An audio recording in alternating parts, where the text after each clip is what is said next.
अस्सलाम वालेकुम, welcome back to my YouTube channel MD cat society. हमने पीएमसी के पेड प्रैक्टिस टेस्ट 3 तो सॉल्व कर दिए, अब हम चौथा सॉल्व करने जा रहे हैं। सो बायोलॉजी का पोर्शन सबसे पहले हमने स्टार्ट किया जिसके 68 एमसीक्यूज़ हैं। सो पहला है कि at which times there is no net gases exchange between leaves and the atmosphere. देखिए यहाँ पे वर्ड समझना है कि नेट गैसेस एक्सचेंज, यानी इसका मतलब ये नहीं है कि गैसेस एक्सचेंज रुक जाता है, ख़त्म हो जाता है, नहीं होता है, लेकिन नेट गैसेस एक्सचेंज नहीं होता। यानी जितना गैसेस एक्सचेंज हो रहा होता है उतनी ही फिर रिलीज़ भी हो रही होती है, यानी कोई नेट ट्रांसफ़र नहीं हो रहा होता। तो वो होता है जब सुबह यानी फजर का वक्त होता है, यानी डान जिसे हम कहते हैं, और जब रात होने वाली होती है यानी मगरिब का वक्त जिसे हम डस्क कहते हैं। तो डान एंड डस्क ये दो बहुत ऐसे टाइम्स हैं जहाँ पे ट्रांसफ़र बिल्कुल भी लीव्स और एटमॉस्फेयर के बीच में नेट ट्रांसफ़र कोई भी नहीं हो रहा होता। So C option is correct. Competitive inhibition can be overcome by using. Competitive inhibition यानी इस तरह की एंजाइम में इनहिबिशन हो कि इनहिबिटर आके एंजाइम के एक्टिव साइट पे आके बैठ जाए, तो फिर वो सबस्ट्रेट को जगह नहीं देता कि सबस्ट्रेट आके उससे बाइंड करे और रिएक्शन करे। तो फिर इसके लिए हमें सबस्ट्रेट की अमाउंट बढ़ा देनी चाहिए, क्योंकि अगर सबस्ट्रेट ज़्यादा होगा तो भले वो कॉम्पिटिटिव इनहिबिटर वो पहले तो जाएगा अपनी एक्टिव साइट की तरफ, लेकिन सबस्ट्रेट की मिकदार ज़्यादा होने की वजह से वो पहले पहुंच जाएंगे और उनकी पावर ज़्यादा होगी सबस्ट्रेट की, तो सबस्ट्रेट पहले पहुंच जाएगा इनहिबिटर के पहुंचने से पहले। तो फिर क्या होगा कि इनहिबिटर को मौका नहीं मिलेगा, कॉम्पिटिटिव इनहिबिटर फिर वहाँ पे फेल हो जाएगा। तो डी ऑप्शन यानी high concentration of substrate is the correct option. These animals show radial symmetry. Radial symmetry किस किस एनिमल्स में शो होती है? Cnidarian is a group of animals that show radial symmetry. एक दूसरा भी होता है जो कि इन ऑप्शंस में तो नहीं है लेकिन मैं आपको बता देता हूँ, वो होता है इकाइनोडर्मेट्स। उनमें पेंटामेरिक साइमेट्री भी होती है लेकिन रेडियल साइमेट्री भी उनमें शो होती है। The branch that deals with the study of viruses is known as virology. Which statement is incorrect? In short day plants red light prevents flowering. जो शॉर्ट डे प्लांट्स होते हैं यानी उनको दिन में कोई भी फ्लावर प्रोड्यूस नहीं होता, रात को होता है, तो दिन के टाइम रेड लाइट जो उन्हें लग रही होती है वो फ्लावरिंग को प्रिवेंट करती है, इसीलिए वो लॉन्ग नाइट प्लांट्स भी हम उनको कहते हैं, क्योंकि नाइट में वो सारा काम करते हैं। In long day plants for red light promotes flowering, ये भी ठीक है। Leaf unrolling occurs in grasses, ये भी बिल्कुल सही स्टेटमेंट है। Henbane is a short day plant, ये गलत है। Henbane is an example of long day plant, ये आपको याद रखना है। Outbreeding increases which of the following. Outbreeding यानी बाहर से कोई ब्रीडिंग करवाना, तो इससे हेट्रोजाइगोसिटी इंक्रीज़ हो जाती है। होमोजाइगोसिटी यानी सेम अलील का होना, हेट्रोजाइगो यानी डिफरेंट अलील का होना। तो यहाँ पे B option is the correct. A neuron located in the central nervous system that projects its axon outside the CNS। एक ऐसा न्यूरॉन जो कि सेंट्रल नर्वस सिस्टम में है लेकिन उसकी जो प्रोजेक्शंस हैं, जो भी उसकी प्रोजेक्शंस हैं वो आउटसाइड निकली हुई हैं, तो बाहर की तरफ यानी जा रहा है, यानी जो भी ट्रांसफ़र कोई भी चीज़ जाएगी तो बाहर की तरफ जाएगी ना, तो इसको मोटर नर्व हम कहेंगे। अगर एक ऐसा न्यूरॉन है जिसकी फिर एक्सॉन्स इनसाइड द सीएनएस हो, तो फिर इसका मतलब ये हम कहेंगे कि इसमें सीएनएस की तरफ सब कुछ जा रहा है, तो वो सेंसरी हो जाएंगे। समझ में आ रही है बात? अच्छा, उसके बाद the neurons responsible for converting various external stimuli that come from the environment into the corresponding internal stimuli. बाहर से कुछ मिला और वो फिर इंटरनल स्टिमुलाई में कन्वर्ट हो जाएगा, तो that are sensory neuron. Sensory nerve होती है जो इस चीज़ को डिटेक्ट करती है, बाहर के स्टिमुलस को डिटेक्ट करती है। A surfactant is essential for. Surfactant respiratory surfaces में होता है और इसकी ख़ास वजह क्या है? ये एफिशिएंट गैस एक्सचेंज में भी हेल्प करता है। उसके अलावा अल्वुलाई एक बहुत थिन सेक होती है, उसकी स्ट्रक्चर को मेंटेन करने के लिए, दोनों इसके काजेज़ हैं। So C option is correct. Mating between relatives is called which of the following. Relatives के बीच में मैटिंग करवाने को इनब्रीडिंग कहा जाता है और किसी और से outbreeding. In cocci, three-plane division result in formation of sarcine, which is a sarcine यानी क्यूब ऑफ 8 cocci। ये आपको कुछ चीज़ें याद करनी है, जैसे स्टेफाइलोकोक्साई, स्ट्रेप्टोकोक्साई, ये सारी आपको पॉइंट्स याद करनी कि इनमें कितने कितने कॉक्साई होते हैं और किस तरह की स्ट्रक्चर होती है। तो सार्सिन में 8 कॉक्साई होते हैं। An enzyme without its cofactor is called apoenzyme.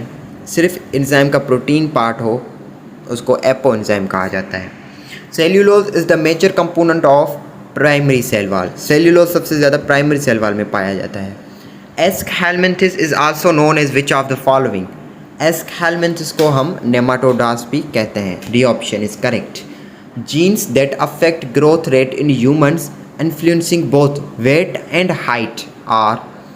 एक ऐसी जीन्स हैं जो वेट और हाइट दोनों को इफ़ेक्ट करती हैं। ये किस तरह की जीन्स को कहा जाता है? इसको कहा जाता है प्लियोट्रॉपी। प्लियोट्रॉपी यानी एक ही जीन अगर दो या दो से ज़्यादा ट्रेट्स को इफ़ेक्ट करे तो उसको प्लियोट्रॉपी कहा जाता है। So D option is correct.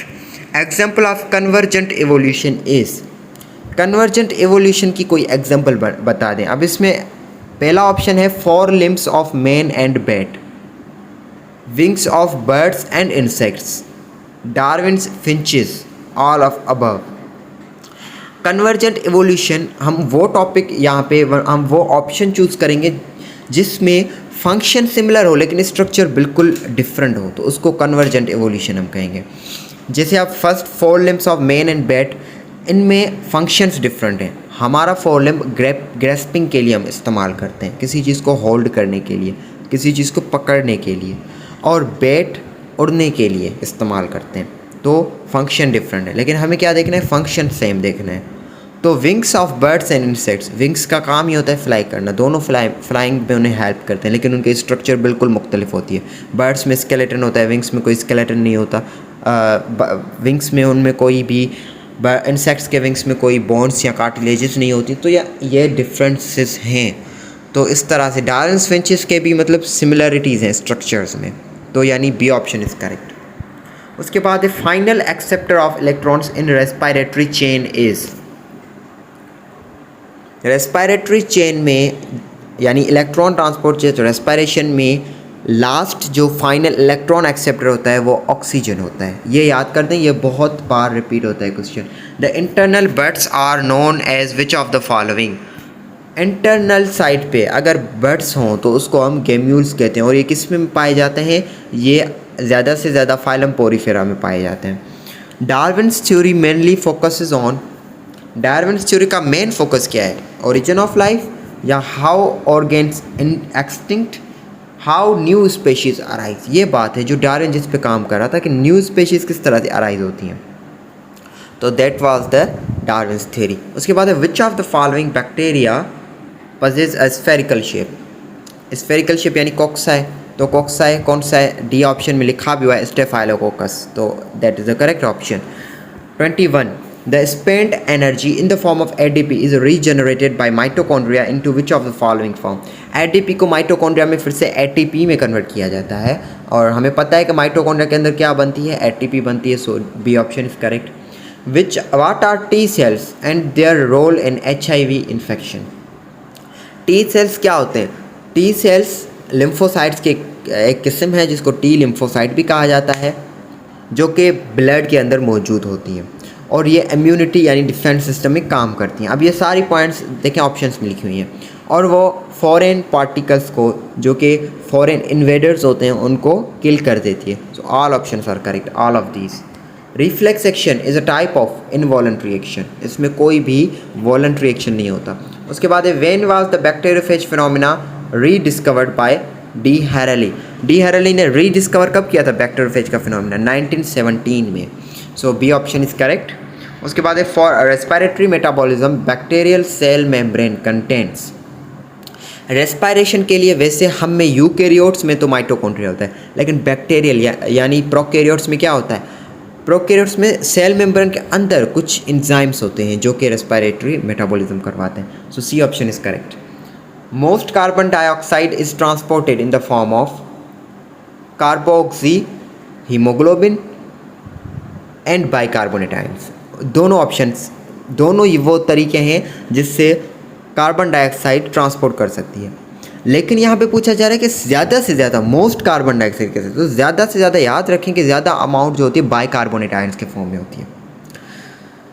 उसके बाद है during which of the following levels of biological organisation can a natural selection occur. किस तरह की बायोलॉजिकल ऑर्गेनाइजेशन के लेवल पे नेचुरल सिलेक्शन होती है?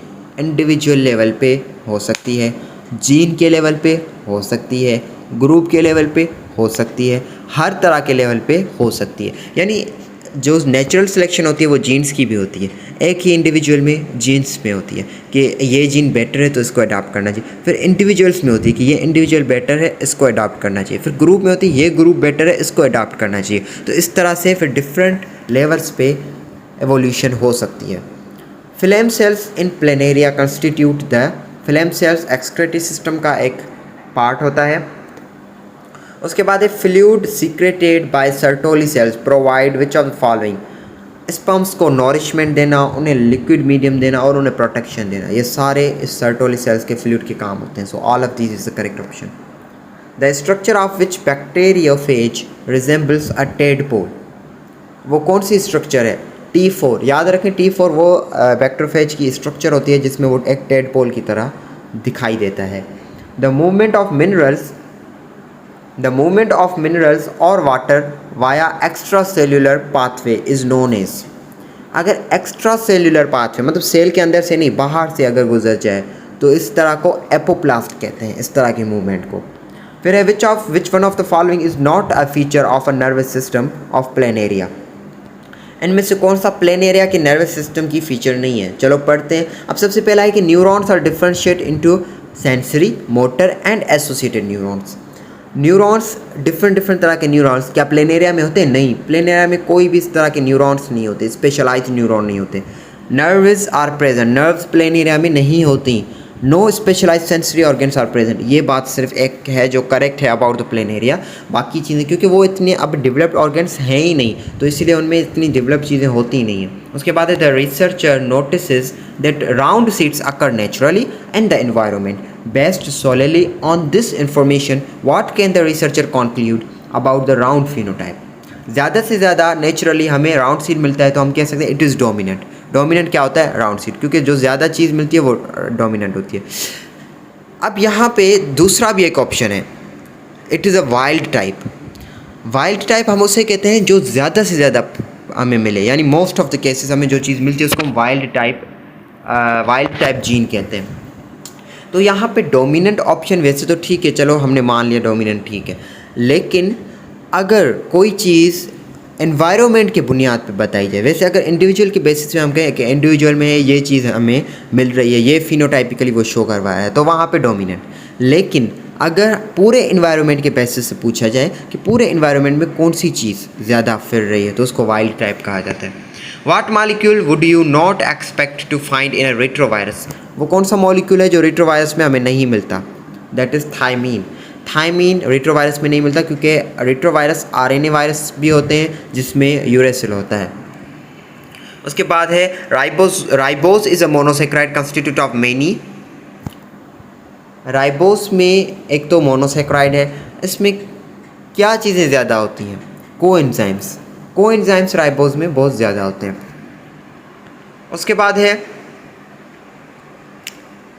The retinal is important for human, for dash of human. Retinal vision के लिए, retina word से कनेक्टेड है तो यहाँ पे vision is the correct option.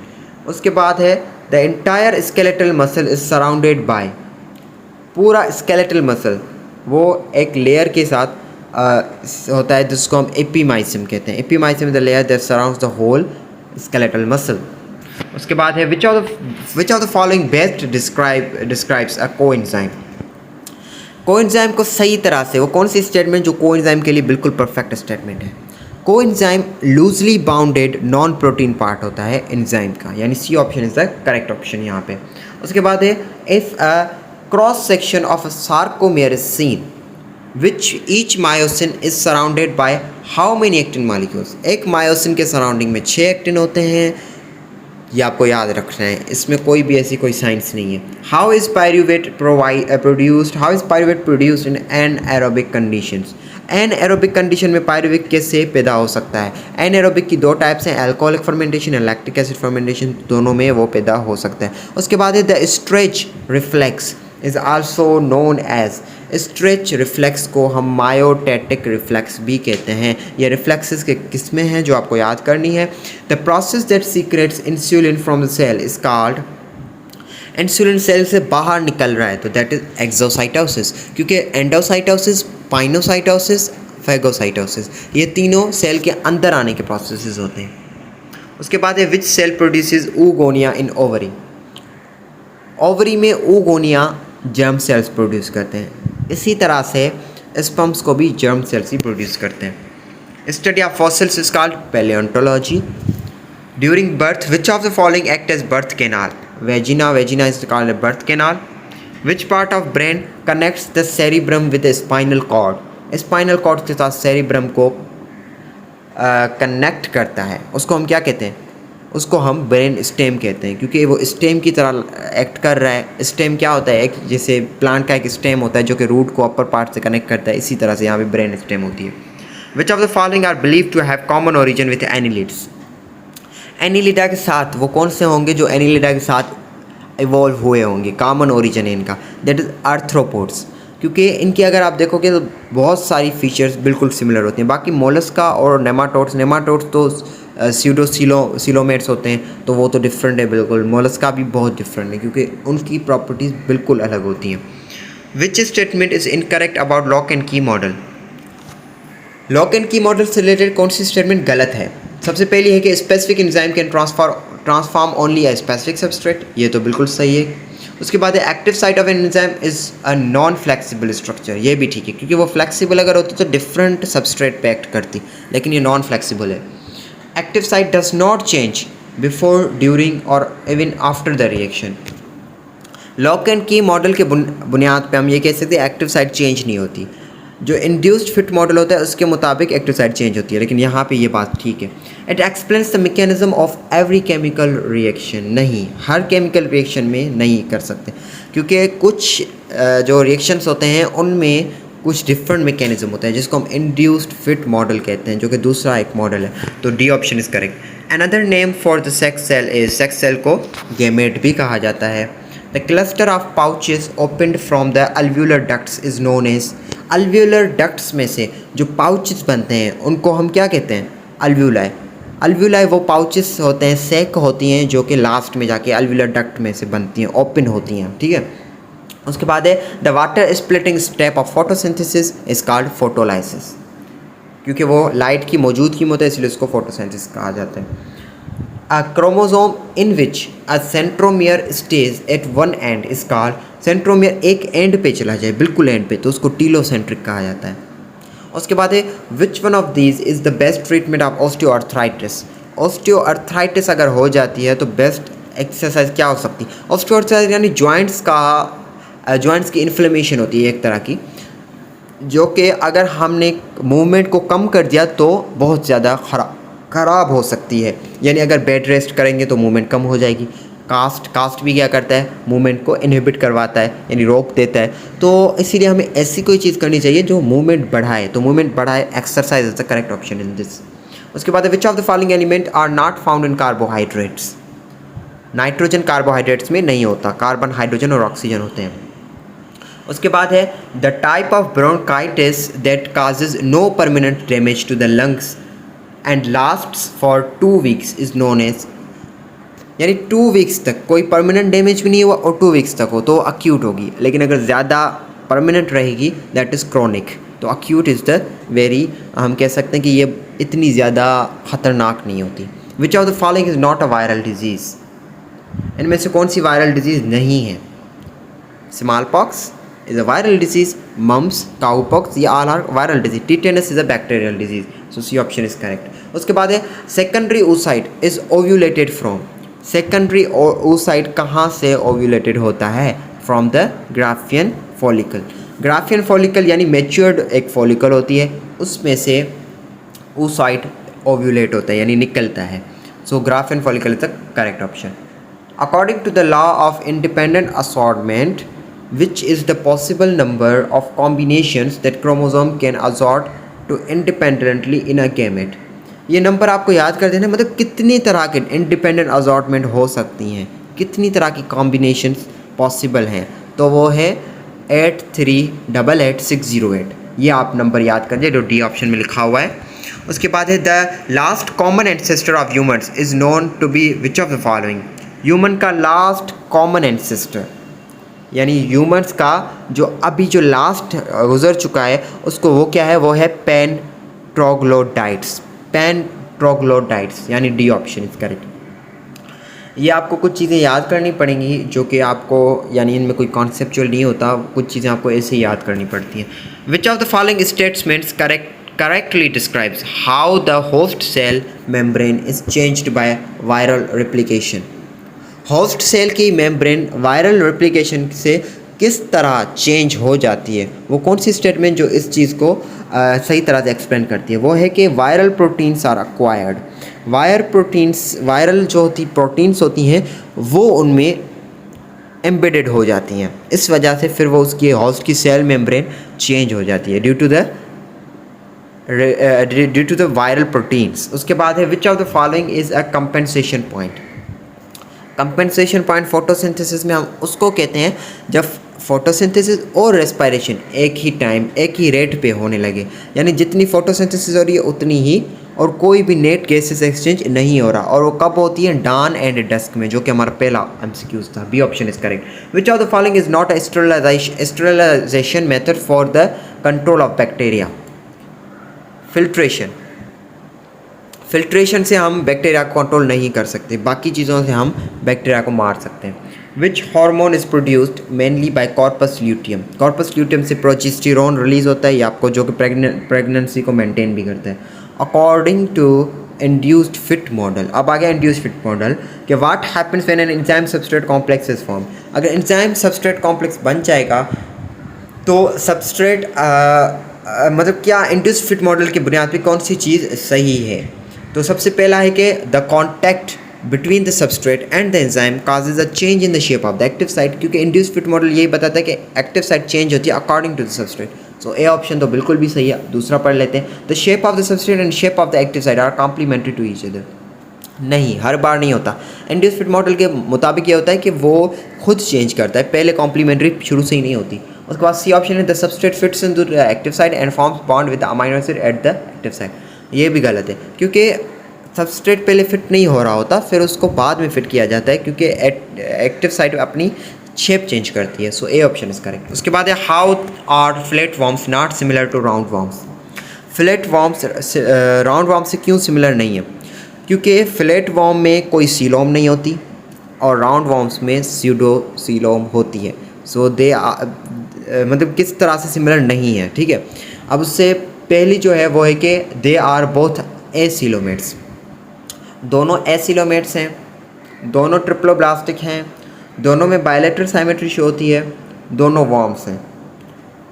A option is correct. A option is correct क्योंकि ए ऑप्शन में बताया जा रहा है दोनों एसिलोमेट्स हैं, जबकि फ्लैट वॉर्म एसिलोमेट है लेकिन राउंड वॉर्म सीडोसिलोमेट है। सो ए ऑप्शन करेक्ट है, यानी ए स्टेटमेंट जो है वो नॉट सिमिलर है। उसके बाद है which type of sensory structures carrying the touch sensations are present in papillae extending into the ridges of the finger tips. Finger tips में कुछ सेंसरी कंपोनेंट्स होते हैं, पेपिली जिनको कहा जाता है, तो वहाँ पे किस तरह की कॉर्पस्कल्स मौजूद होते हैं ये पूछा जा रहा है। तो वहाँ पे होते हैं मीजनर कॉर्पस्कल्स। ये कॉर्पस्कल्स आप याद करें कौन से कॉर्पस्कल्स कहाँ मौजूद होते हैं और किस तरह की सेंसेशंस को डिटेक्ट करते हैं। The animals which belong to division radiata, radiata में कौन से आ जाते हैं, दैट इज़ डिप्लोब्लास्टिक, यानी जिनको हम नाइडेरियन कहते हैं। तो नाइडेरियन आर फ्रॉम रेडिएटा क्योंकि उनमें रेडियल साइमेट्री होती है। उसके बाद है enzymes are globular proteins because they have tertiary structure, globular में टर्शियरी स्ट्रक्चर्स होती हैं। सो 68 क्वेश्चन पूरे हो गए हैं 24 मिनट्स में। तो अगर आपको वीडियो अच्छी लगे वीडियो को लाइक करें और कमेंट करें, वीडियो को शेयर भी करें और चैनल को सब्सक्राइब करें ताकि इस तरह की कोई भी वीडियो बने तो आपको जल्द से जल्द उसका नोटिफिकेशन मिलता रहे। अभी तक के लिए इतना ही।